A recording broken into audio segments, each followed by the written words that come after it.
Американскиот претседател одлучи да ја смири реториката кога станува збор за имигрантите. Предлага зелената карта да ја добиваат само интелигентните и образовани имигранти.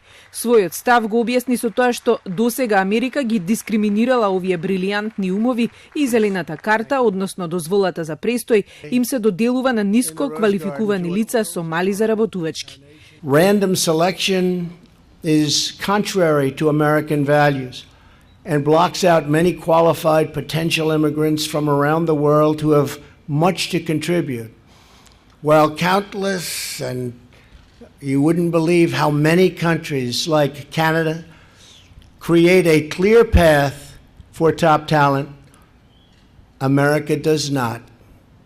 Under the senseless rules of the current system, we're not able to give preference to a doctor, a researcher, a student who graduated #1 in his class from the finest colleges in the world.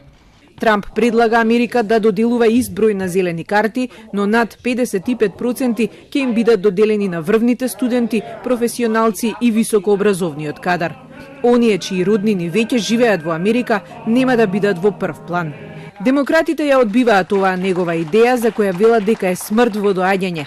Според нив, новиот предложен систем не нуди можност за добивање државјанство на така наречените сонувачи, а тоа се стотици луѓе кои во Америка пристигнале како деца, а се уште немаат законско право да останат.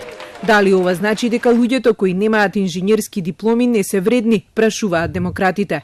Во меѓувреме, имигрантите кои добиваат државјанство во Америка не се свесни за новите правила на Трамп, но апелираат за закон преку кој полесно ќе се дојде во Америка.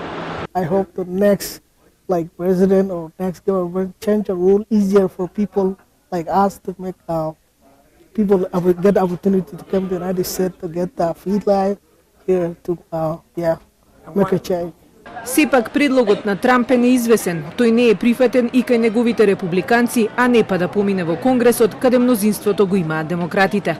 Дополнително овој предлог нема да им помогне на фармерите кои вработуваат сезонски работници. Сепак аналитичарите сметаат дека планот е повеќе кампањски документ, обид на Белата куќа да ја надмине реториката на градење на ѕидови со цел на Трамп да му обезбеди втор мандат.